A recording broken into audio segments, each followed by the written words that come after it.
Allez, c'est parti. Bonjour tout le monde. Bonjour. Ce matin, on va parler de l'évaluation des soft skills. Et pour en parler, ce matin, je reçois Marine. Bonjour Marine. Bonjour, enchantée. Bonjour Marine, je vais Christophe. te laisser te présenter. Oui, alors déjà merci beaucoup Christophe de m'offrir cette opportunité de participer à ce webinaire parce que c'est aussi l'idée de partager mon expérience. Donc moi je suis Marine Perron, je suis psychologue du travail depuis 2015, diplômée de l'université de Nantes et je sors d'un parcours de 7 ans en cabinet de recrutement, d'abord au poste de chargée de recrutement pendant quelques années pour ensuite terminer au poste de consultante.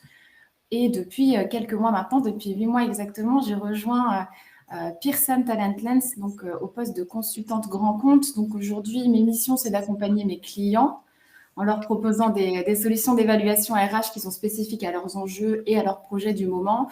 Et j'interviens notamment sur le secteur industriel, donc de la grande distribution, du luxe et aussi auprès de cabinets RH.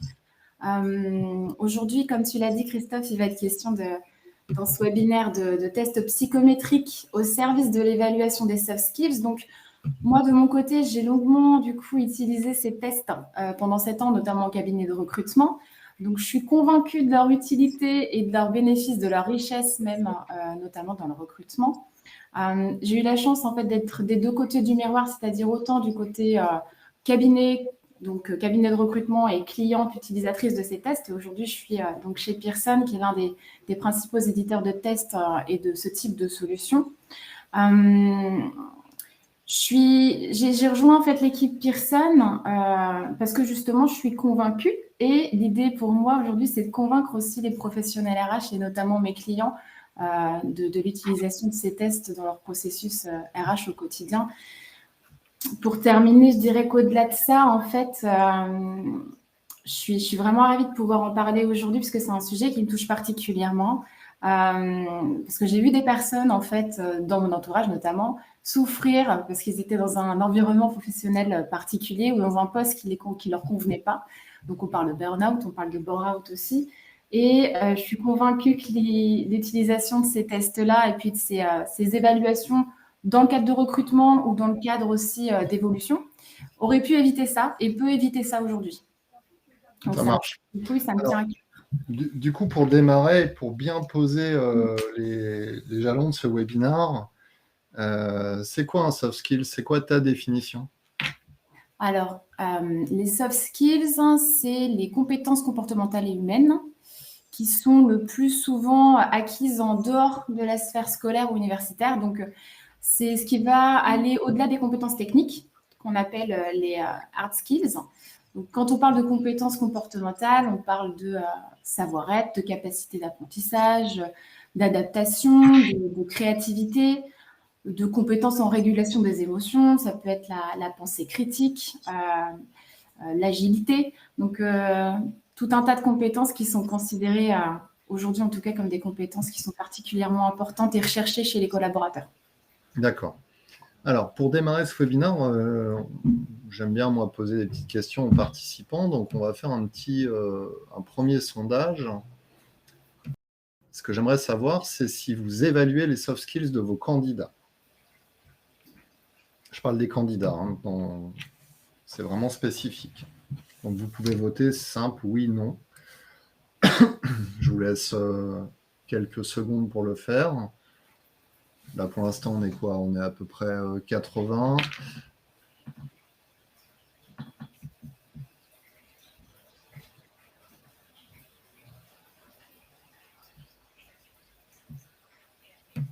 Encore quelques petites secondes. On a 45 personnes, 47 qui ont voté, 50. Allez, on va faire un 100%. 53.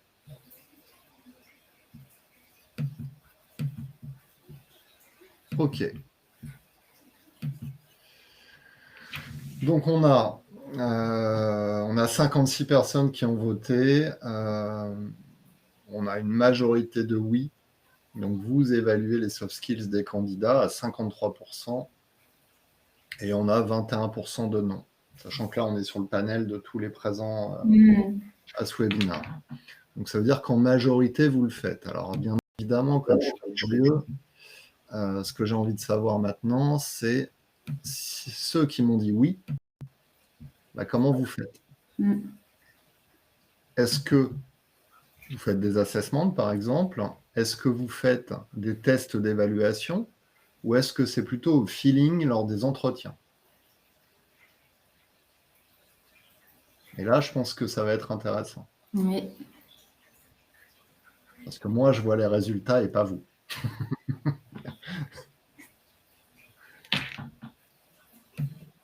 Il y a 27 personnes, 30 qui ont voté. Je vous laisse encore quelques secondes.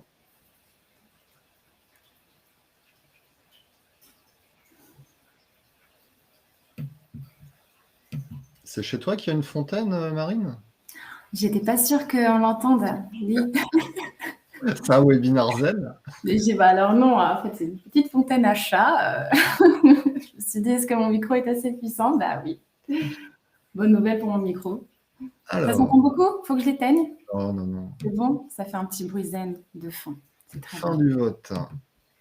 Donc, bon, assessment center assez peu utilisé. Finalement, test d'évaluation assez peu utilisé, puisque la majorité répond oui, on évalue, mais plutôt au feeling. Au feeling, d'accord. On en parlera. Alors justement, la première question que je vais te poser, c'est mais est-ce qu'on peut réellement évaluer un soft skill? Est-ce qu'on peut, par exemple, évaluer très clairement l'empathie d'un candidat? Alors oui, c'est possible. Donc, d'évaluer l'empathie d'un candidat à travers de tests de personnalité, par exemple. Donc, je vais peut-être commencer déjà par vous expliquer comment ça fonctionne un test, en tout cas rapidement. Donc, ce qu'il faut savoir, c'est qu'un test, il est tout d'abord, notamment un test de personnalité, il est construit sur des bases théoriques, donc notamment des théories de personnalité. Et comme tout instrument de mesure, le test et les tests en général, ils sont construits de manière fiable, c'est-à-dire qu'ils ont une validité et une fiabilité scientifique. Donc, on va s'assurer à travers des étapes de tests et de tests qu'on va bien mesurer ce qu'on veut mesurer et que justement les résultats sont consistants et cohérents dans le temps. Dans les faits, très clairement, le candidat, il va passer un test qui va être composé d'un grand nombre de questions. Et chacune de ces questions, elle va être attachée à une dimension de la personnalité qu'on cherche à mesurer. Donc, quand je parle de dimension, pour être un peu plus clair, je parle de sociabilité, d'enthousiasme, par exemple, de confiance à l'autre ou d'autodiscipline. Donc, on cherche à mesurer le degré d'intensité de cette dimension-là et sa place dans l'ensemble de la personnalité du candidat. Et donc, ces tests, ils ont pour vocation à proposer une photographie qui est fiable du candidat, sur laquelle l'évaluateur il va pouvoir se baser et se fier du coup pour confirmer ou infirmer des hypothèses. Et des hypothèses qui va faire sur la base des résultats et qui va venir confronter aussi avec le candidat, donc à travers une restitution par exemple, ou plutôt un échange avec lui. Donc ça va être des hypothèses sur le comportement professionnel du candidat, on va le mettre en jeu dans différents contextes ou situations de travail. Et pour évaluer l'empathie plus spécifiquement, on va s'intéresser par exemple à la confiance qu'il va accorder à l'autre, à sa réaction et sa place dans un échange houleux, de la place de ses intérêts à lui par rapport à ceux des autres, comment il se positionne par rapport à ça, ou par exemple son rapport à la compétition. Est-ce qu'il va plutôt la jouer solo ou est-ce que c'est un joueur d'équipe? Donc, on va aller sur la base de résultats pour venir l'interroger sur ces aspects-là, plus spécifiquement. Alors, bon, la réponse, moi, m'a quand même un peu inquiété là au sondage. Donc, dans le chat, j'ai posé une question. Ceux qui ont répondu au feeling, est-ce que ça veut dire que vous recrutez au feeling? Parce que finalement, dire qu'on évalue des soft skills au feeling, bah, je trouve ça un peu flippant quand même. Parce que je me dis, ça veut dire qu'on recrute quelqu'un au feeling. Moi, je sais que des fois, au feeling, je me plante. Donc, alors effectivement, après, il y a une période d'essai, etc. On peut tester les gens dans une situation réelle. Mais C'est vrai que le feeling, en fait, on a tous un feeling par rapport à un candidat quand on le voit, et c'est normal. Et justement, on peut se poser des hypothèses tout seul, en fait, et venir en fait les confronter au candidat. Mais l'avantage d'avoir du coup une évaluation sur laquelle vous voyez plusieurs dimensions du candidat, l'idée c'est que vous ayez vraiment une base qui est fiable, puisque c'est le candidat qui a répondu et qui a parlé de lui, donc il se connaît mieux que vous. Donc l'idée, c'est de venir en fait, sur la base de ces résultats qui sont scientifiques, fiables, valides, pouvoir aller investiguer le candidat.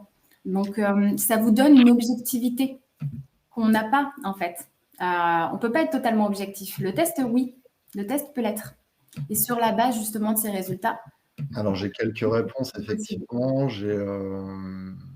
Alors, je voyais...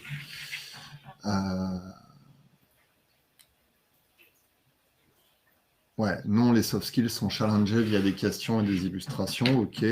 On ne recrute pas au feeling ou parce qu'on pense avoir vu ou on croit voir.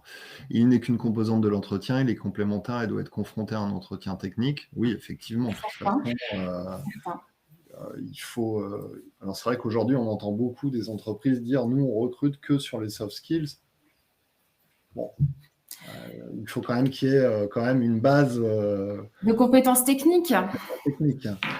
Après, il y a des métiers vraiment où il y a une pénurie de candidats et c'est vraiment très intéressant justement que les entreprises s'ouvrent à recruter uniquement sur des soft skills et des capacités d'évolution et d'apprentissage. Ça, c'est ultra intéressant et je trouve ça vraiment top de la part des entreprises de s'ouvrir à ça. C'est l'une des solutions pour trouver des candidats.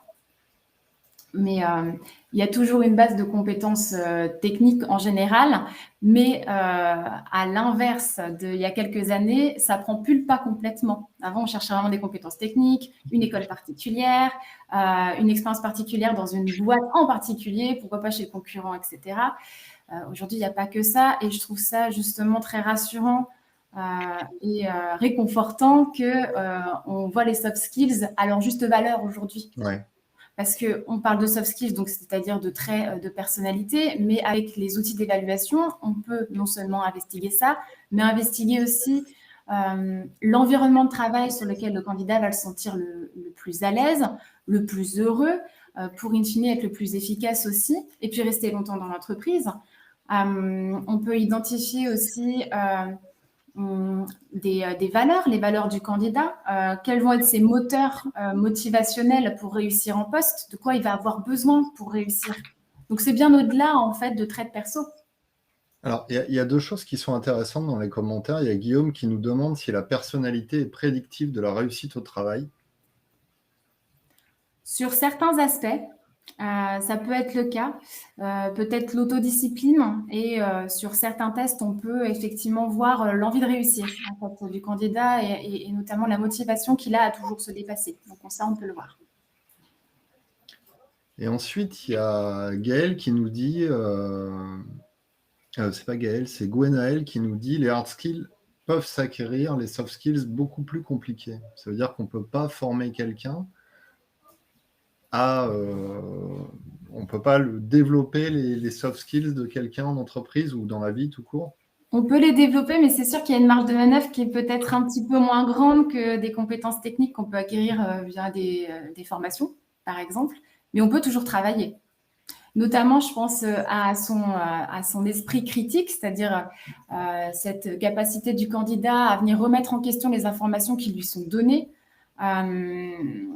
et d'être le plus objectif possible. Ça peut se travailler. Il y a des aspects qui peuvent se travailler, mais c'est sûr que ce serait un travail au long cours, plutôt. Alors, il y a Pauline qui dit « Certaines questions peuvent démontrer des soft skills. Par exemple, nous posons la question « À quel super-héros, personnage historique vous rattachez-vous » Cette question ne peut pas être préparée par le candidat, donc nous pouvons vérifier la réaction face à l'imprévu. Alors moi, par exemple, c'est Iron Man.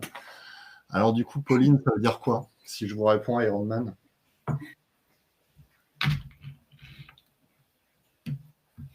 Alors c'est sympa, ça me paraît ludique, mais qu'est-ce qu'il en ressort derrière? C'est ça. Et est-ce que le candidat va pas plutôt se référer au dernier super-héros qu'il a vu hier soir sur Netflix? On ne sait pas. Enfin, moi, clairement, je regarde très peu en fait ce genre de film. J'ai pas forcément en fait de super-héros auquel m'identifier. C'est important ce que tu viens de dire, Marine. Il y a aussi la question de la temporalité. À quel Mhm. moment on pose la question au candidat et dans quel état d'esprit il peut être à ce moment-là? Parce que finalement, les soft skills, ils peuvent être interprétés de manière très subjective et très différente en fonction même de la journée qu'est en train de vivre le candidat. Du coup, il y a quelqu'un qui demandait, mais finalement, les tests proposés par Pearson, en quoi ils sont fiables? Ils sont basés sur quoi, justement, pour s'assurer de la fiabilité des résultats, et notamment du fait, comme je viens de le dire, de la temporalité, de l'humeur du jour. Comment ça fonctionne, en fait? Ça a été construit comment? Sur la base d'étalonnage, en fait, et d'un grand nombre de personnes. Bon, je pense par exemple à notre au sosie, sosie 2 qui a aujourd'hui mon âge, donc il est très, c'est un test référent en fait chez Pearson. Donc il y a un étalonnage, il me semble, de plus de 17 000 personnes. Donc on se base notamment sur l'étalonnage et de combien de personnes il est fourni. Et j'invite en fait justement toutes les personnes qui m'écoutent lorsque vous utilisez en fait des tests, d'aller vérifier cette donnée-là, notamment, puisque ça va être garant en fait d'une certaine fiabilité. Et comme je l'expliquais, en fait, c'est basé sur des théories de personnalité, c'est développé par des chercheurs psychologues. Et il y a toute une étape, des étapes de construction dans ce test-là, donc de test, de retest.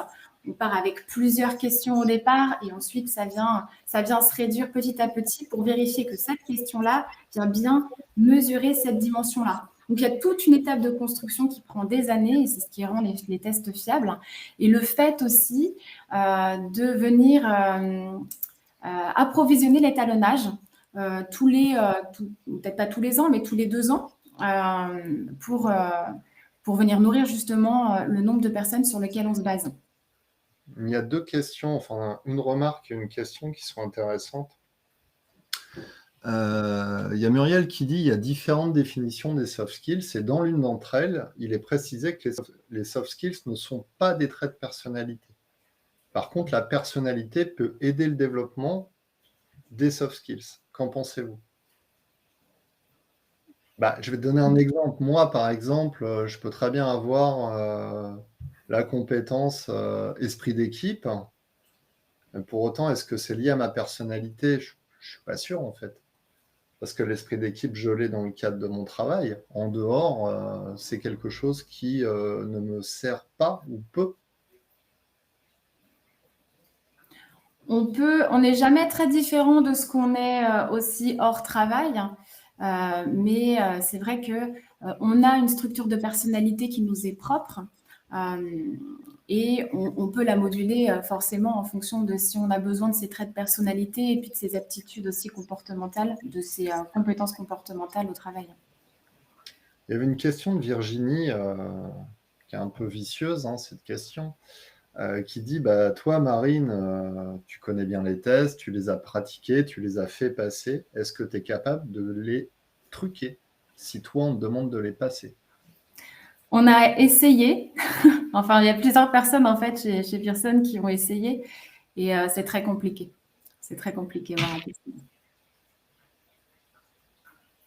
Alors, on a beaucoup de questions ce matin, hein, vous êtes bien réveillés.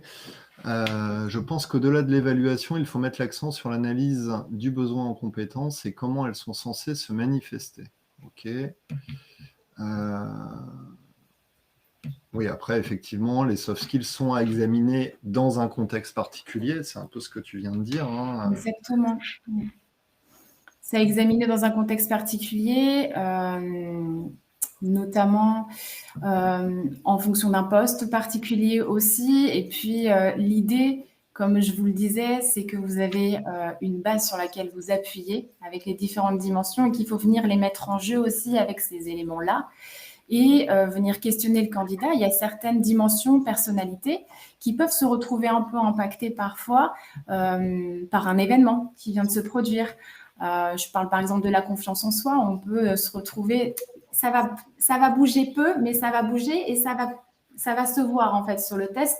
On appelle ça parfois des profils effondrés et il faut faire attention justement à certaines dimensions qui sont très identifiées et qui sont du coup annoncé lors de la formation pour pouvoir faire la restitution des tests. Mais il faut tenir compte de l'environnement dans lequel le candidat est, de l'environnement dans lequel le candidat sera aussi, dans cette restitution et puis cette analyse des résultats. Mais ça se voit avec le candidat directement. Gaël insiste, ne pensez-vous pas que même s'il est compliqué de truquer les tests, les candidats peuvent orienter leurs réponses? Évidemment, ils peuvent chercher à orienter leurs réponses. Mais après, tout dépend, Alors, je dirais, de la qualité des tests. En fait, pour s'assurer justement qu'on ne vient pas truquer les résultats, si vous voulez, dans nos inventaires, nos tests de personnalité, il y a un certain timing. Dans le sens où on va demander, dans les consignes qu'on va donner aux candidats avant de passer le test, on va leur demander de respecter un certain timing, c'est-à-dire d'être le plus spontané possible et que la première réponse qui leur vient à l'esprit, c'est la bonne. On va leur dire ça. Ce qui fait qu'on va voir le timing, en fait, à la fin de la passation du test. Et ça peut nous donner des éléments. Donc, si le candidat a réfléchi, ça va se voir en termes de temps. Et ça, on va le questionner avec le candidat. C'est une des premières choses qu'on va regarder lors de l'interprétation de résultats. Oui, on va en reparler après, mais quand on fait passer des tests à un candidat, déjà, il faut lui expliquer pourquoi on lui fait passer ces tests. C'est quoi l'objectif? Ça paraît basique, mais souvent, ce n'est pas le cas. Et l'autre point, c'est ensuite de lui restituer ces tests et de lui expliquer. C'est ça. De lui dire, OK, ça correspond à ce qu'on attendait, ça un peu moins, peut-être qu'il y a des axes de développement. Enfin, l'idée de ces tests, ce n'est pas de faire des tests pour des tests. Ça reste un outil.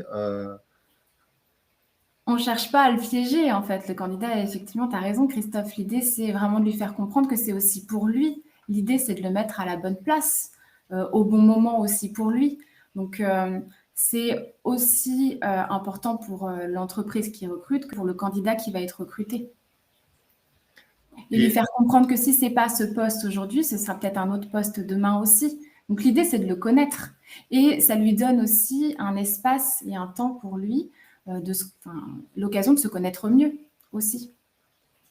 Alors, du coup, ça veut dire obligatoirement que la personne qui fait passer le test doit être formée à l'analyse des résultats.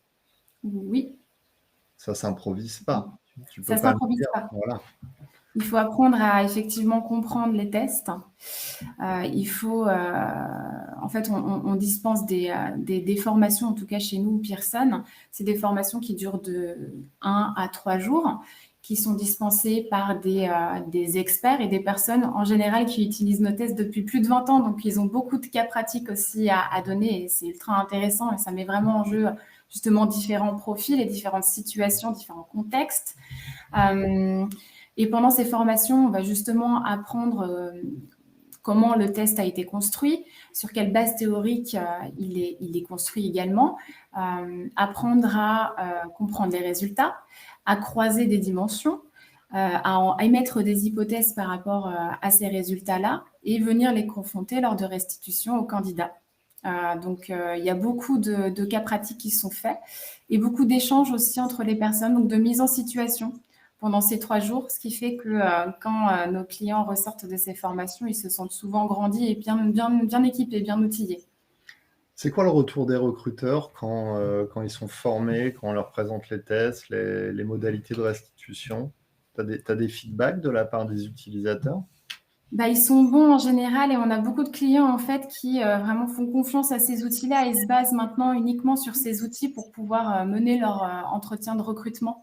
Donc, c'est une base pour eux qui devient indispensable, justement dans cette logique d'objectivité. Objectiver au plus le candidat. Et vraiment, ce qui ressort, c'est que c'est un moment agréable, en fait.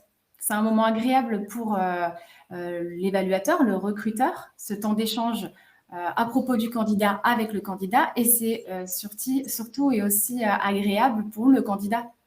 Ouais. On aime beaucoup parler de soi. On aime beaucoup aussi avoir un focus et les projecteurs pendant 45 minutes, 1 heure sur nous et parler de soi, c'est un temps qui est quand même agréable. Dans un processus de recrutement, c'est un vrai plus en fait. Donc, c'est un temps qui est vraiment aimé par nos clients en général. C'est ce qui ressort le plus.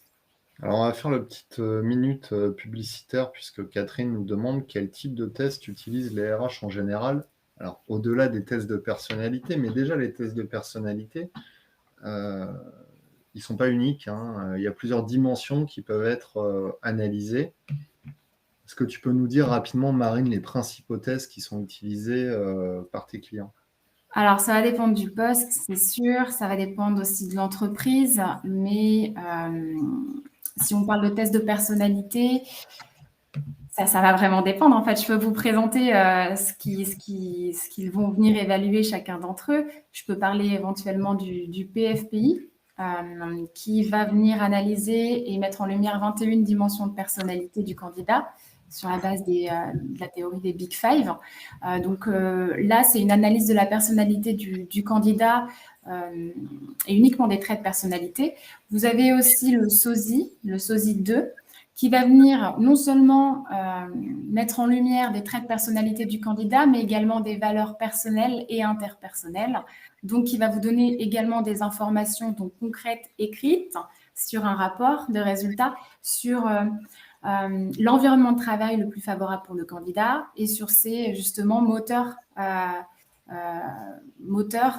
en lien avec ses valeurs aussi, qui lui sont propres. Donc, ça va dépendre aussi des besoins du client et sur quel poste, en fait, il souhaite aussi appliquer ces évaluations-là. Par exemple, Catherine demandait est-ce qu'il y a un test qui est plus adapté pour faire de la prévention, on va dire, pour éviter d'avoir des managers toxiques, pour évaluer la toxicité d'un candidat, on va dire. Oui, bah alors là, il y en a plein, du coup. La toxicité d'un candidat ou d'un manager, par exemple, vous avez... bon, là, c'est un inventaire des tendances dysfonctionnelles, donc c'est le TD12, donc qui va venir vous alerter éventuellement sur d'éventuelles personnalités qui peuvent avoir des tendances dysfonctionnelles et qui peuvent venir en fait perturber l'équilibre que vous avez en entreprise.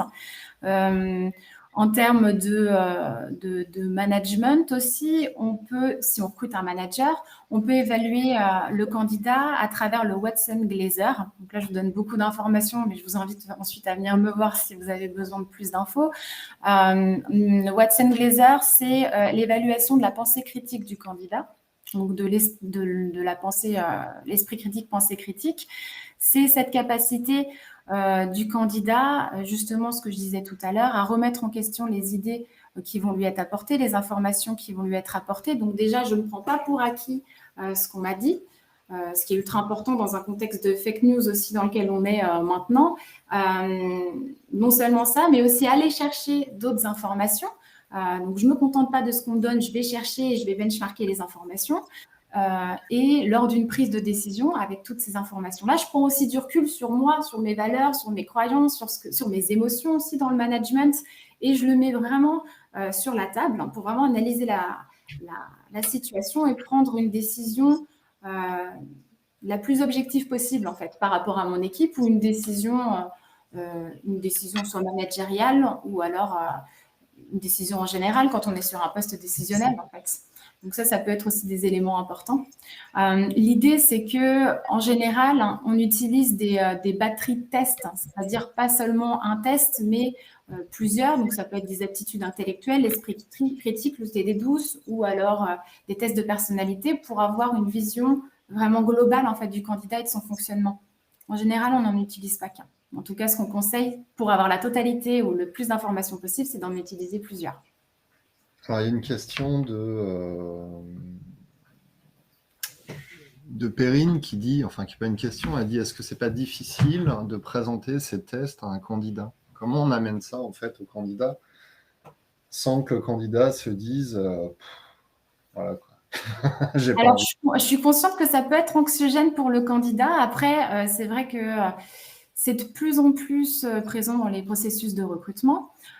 Ma manière de le présenter, et c'est vraiment la manière dont je le porte aussi, c'est l'idée, c'est de vous connaître et que vous puissiez aussi vous connaître au mieux pour faire en sorte soit de vous mettre dans un environnement de travail qui vous convient, sur un poste qui vous convienne, mais aussi, si jamais vous êtes recruté, de pouvoir avoir une base d'onboarding, en fait, savoir comment vous managez, qu'est-ce qui va vous faire sentir confortable. Est-ce que vous avez besoin, par exemple, d'autonomie, plus dans votre travail, ou pas, justement? Est-ce que vous avez besoin de savoir où vous allez, d'un objectif précis, où vous êtes comme un poisson dans l'eau quand il s'agit, en fait, d'être super flexible?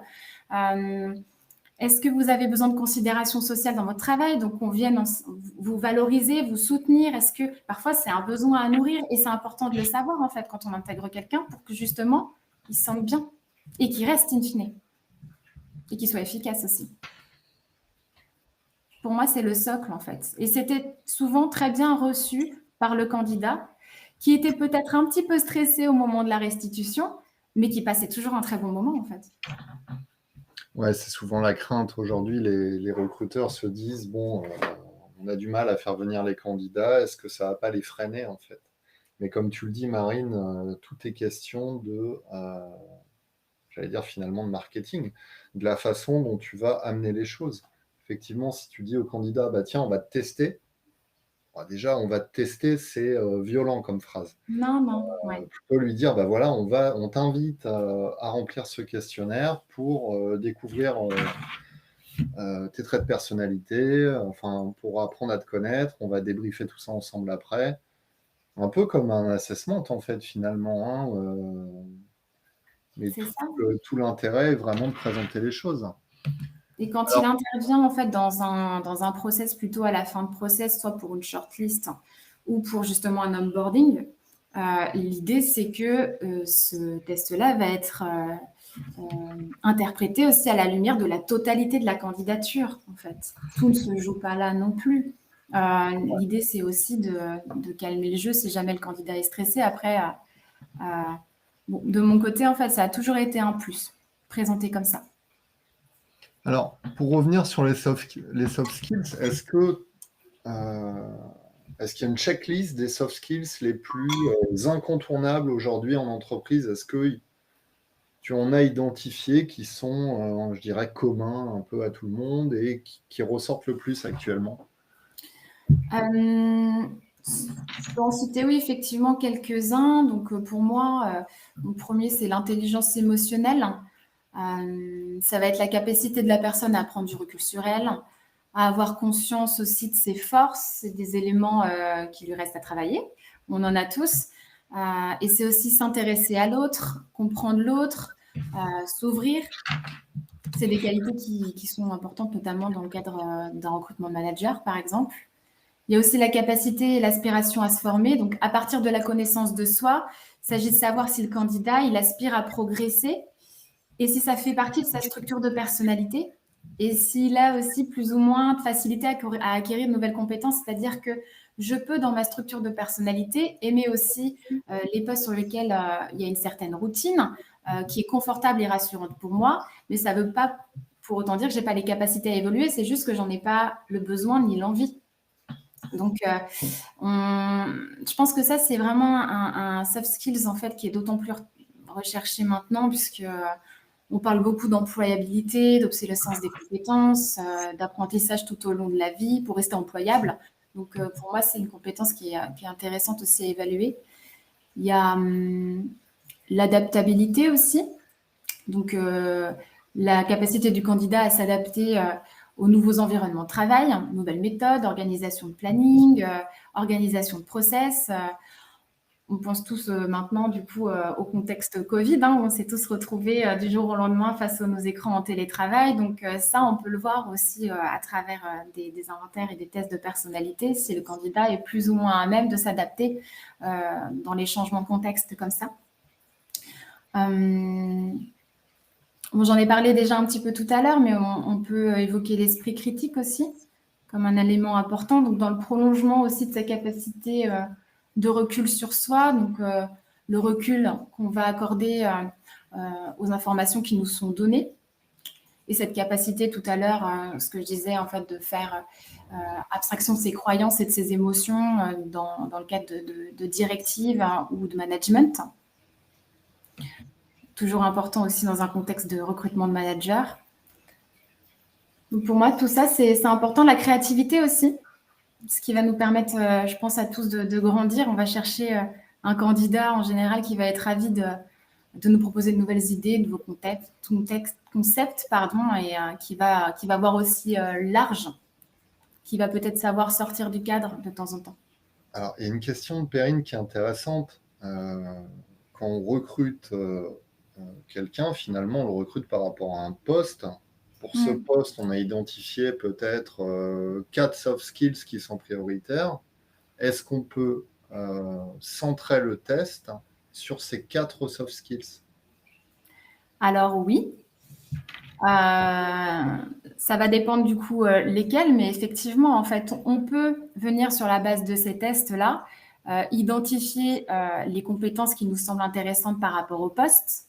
Et ce qui est intéressant encore plus, c'est que ça peut venir ouvrir notre largeur de grille d'analyse et venir mettre en jeu ces 4 compétences comportementales avec d'autres. Donc, ça nous donne vraiment de la richesse. Mais oui, c'est possible, effectivement. Et c'est souvent ce qu'on va aller chercher. Par exemple, moi, j'ai recruté beaucoup de commerciaux pour souvent pour les mêmes entités et entreprises. Et c'est qu'il y avait vraiment des valeurs qui étaient communes, forcément, et des compétences qu'on recherchait. Et j'allais tout de suite chercher justement ces aptitudes-là, ces compétences comportementales-là. Donc oui, c'est possible. Il y a une question sur l'intégration de l'IA et tout ce qu'on entend sur la prédictivité des tests. Est-ce que tu penses que ces tests peuvent être industrialisés et analysés au point de pouvoir en tirer des données prédictives en matière de recrutement? Ou est-ce que tu penses que le test reste un outil destiné de manière individuelle et doit vraiment être expliqué et commenté? Alors, on peut l'utiliser en mode... alors, je ne sais pas si je répondrai à la question, mais il me semble pertinent de le dire à ce moment-là, en mode volumique, c'est-à-dire qu'il peut être utilisé aussi sur tout un tas de candidats. Si par exemple on a une centaine de candidats à un recrutement, ça peut être utilisé pour faire une première shortlist, une première sélection, un ranking de candidats. Mais il me semble que c'est d'autant plus intéressant s'il y a une restitution quand même individuelle qui est faite à la fin. Donc l'IA, oui, mais peut-être dans certains contextes. Et est-ce que le test élimine forcément le candidat s'il l'a raté? Non, pas forcément, puisque ça va dépendre aussi de ce qu'il en ressort aussi lors de la restitution. Peut-être qu'il n'a pas été dans un contexte très favorisant pour passer le test non plus. C'est pour ça que dès qu'on commence la restitution, on vient l'interroger sur son ressenti. Comment il s'est senti? Est-ce qu'il a l'habitude de passer ce genre de test? Est-ce qu'il pense les avoir réussis ou pas? Est-ce que tout s'est bien passé? Est-ce qu'il a été coupé?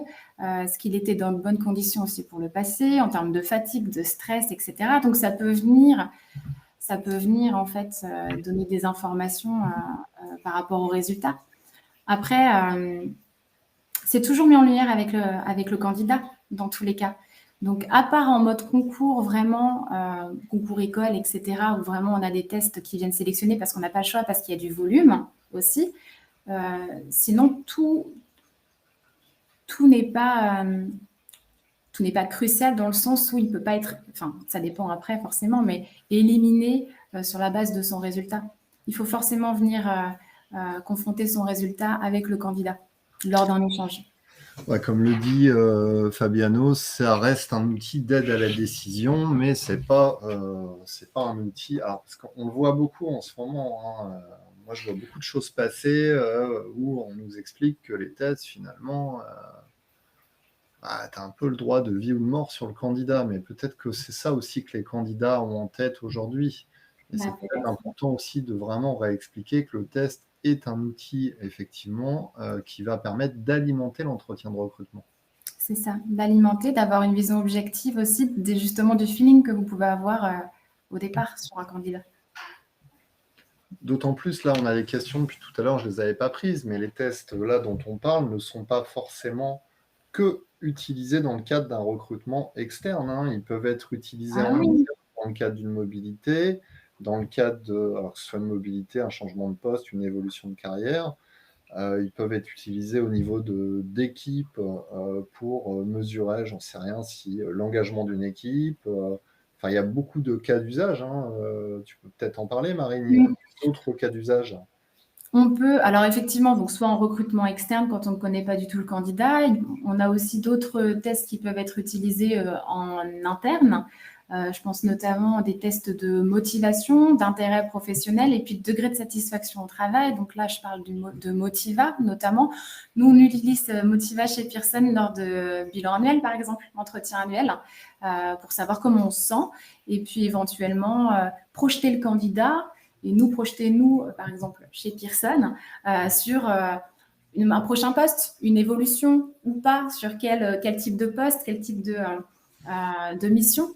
Donc, ça peut nous servir comme ça. Et effectivement, le 360 qui permet d'unifier en fait une équipe autour du sujet du manager, à savoir quelles sont les attentes en fait justement des collaborateurs envers leur manager. Il y avait une question de Sandra tout à l'heure qui demandait quel est le fonctionnement des tests chez Pearson. Est-ce que c'est un questionnaire? Est-ce que c'est des tests? Comment ça se passe? Alors, c'est un questionnaire, en fait. Ça dépend ça dépend de quoi on parle, mais effectivement, si c'est un test de personnalité, c'est des tests qui vont durer entre 25 et 30 minutes. Euh, et effectivement, vous avez des questions. Donc, soit vous devez vous positionner sur une échelle de Likert en fonction de si la phrase qui vous est proposée vous correspond plus ou moins, sur une échelle en 5 points. Donc, ça peut être ça. Donc là, je parle du PFPI. Et par exemple, pour le SODI, vous allez avoir plusieurs items, plusieurs phrases qui vous sont proposées. Vous allez devoir choisir celle qui vous correspond le plus et celle qui vous correspond le moins. Et ce, également sur 25-30 minutes. Donc, il y a plusieurs formes en fonction du test, en fait. Mais effectivement, si on parle de test de personnalité, c'est plutôt un questionnaire. Question de Fatima, quels sont les tests pour détecter le potentiel, surtout auprès des juniors? Alors, nous, on propose un outil qui s'appelle DATNG, donc DAT Nouvelle Génération, et notamment le sous-test raisonnement abstrait. Donc, c'est un test qui va se présenter sous 15 items, donc 15 exercices qui sont basés sur des compétences qui n'ont pas été acquises, des compétences hors scolarité en fait, et donc ni sur des chiffres ni sur des lettres par exemple, ça va être des suites logiques de forme. Et ce test-là est un test adaptatif dans le sens où il va s'adapter aux réponses du candidat pour pouvoir le pousser au maximum de son potentiel.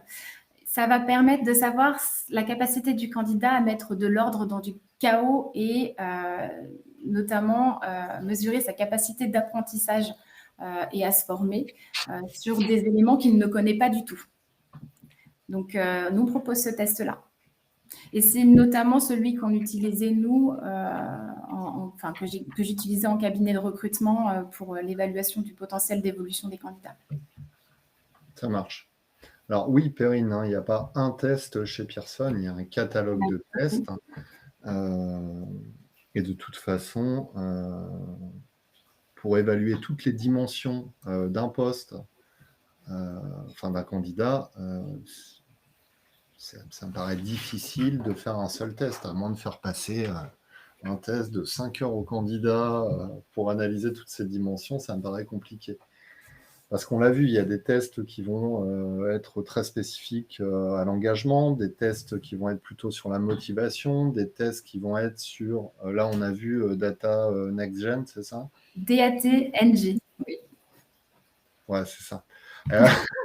Donc chaque test, en fait, va analyser une dimension, une spécificité. C'est ça. D'où l'intérêt, en fait, de venir nous consulter en amont pour qu'on puisse bien cibler votre projet et vous proposer les outils justement en fonction de ce que vous souhaitez analyser chez vos candidats. On peut les tester ou pas si on est Oui, intéressé? vous pouvez Moi, les tester. par exemple, là, ton date N, il m'intéresse. DAT-NG, Ouais, raisonnement abstrait. je le testerai bien sur certaines recrues. Ça peut être intéressant. Oui, on peut effectivement vous proposer des passations démo et des restitutions ensuite pour que vous puissiez voir comment le test s'articule et comment on l'interprète. En tout cas, Ça vous donner une marche. première vision. Alors, je vais quand même vous mettre, parce que là, je vois qu'on est à la Mm. dernière minute de ce webinaire. Ça va vite. Oui. Je vous mets...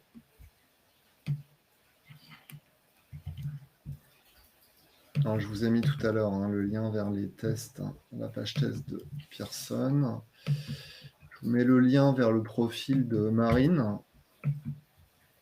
Voilà. Vous pouvez la contacter sur LinkedIn directement. Est-ce qu'on a quelques questions avant de clôturer? Ah, Pauline, qu'est-ce que l'Assessment Center? Alors, c'est vrai que l'Assessment Center, pour certaines entreprises, c'est quelque chose d'ancien, mais ça revient assez fortement à la mode. L'Assessment Center, en fait, ça permet de faire tester, de faire vivre une expérience à un candidat. En fait, en le faisant venir, en général, c'est une session en présentiel où il va à la fois, par exemple, passer des tests, se retrouver dans des mises en situation de travail. Bien souvent, son futur manager est présent et certains membres de l'équipe. Et ça permet à la fois de lui faire découvrir le job qu'il serait amené à prendre dans l'entreprise. Donc ça permet deux choses. Ça permet au manager d'évaluer le candidat et ça permet au candidat de se dire, est-ce que c'est vraiment ça que j'ai envie de faire? Donc c'est un dispositif en général qui est souvent utilisé pour des postes de commerciaux où vous allez réunir, je ne sais pas, 5, 6, 7 commerciaux sur une journée et leur faire vivre une expérience. Je ne me suis pas trompé, Marine? J'ai été clair? Effectivement, tu t'es pas trompé. Quels soft skills sont recherchés chez les nouvelles générations, demande Tania. Je pense que c'est l'intelligence, c'est mon avis, hein, mais ce que je disais tout à l'heure, en fait, l'intelligence émotionnelle, donc le recul qu'on va avoir sur soi, puisque pour moi, c'est essentiel de se connaître pour justement être épanoui, parce que je sais du coup de quoi j'ai besoin, quelles sont mes valeurs, quel environnement m'est le plus favorable pour être efficace au travail. Donc pour moi, c'est vraiment l'intelligence émotionnelle et le recul qu'on va avoir sur soi. Et sur les autres aussi, parce que c'est plus agréable aussi quand on travaille avec des personnes qui nous intègrent dans leur environnement tel qu'on est, quoi, clairement. Ouais. Super, merci Marine. Merci à toi, merci à vous. Merci à toutes et à tous. Ce webinaire, vous le retrouverez en replay sur MyRHline demain matin. Je vous remercie, je vous souhaite une excellente journée. Merci Marine. Bonne journée, merci beaucoup. Merci.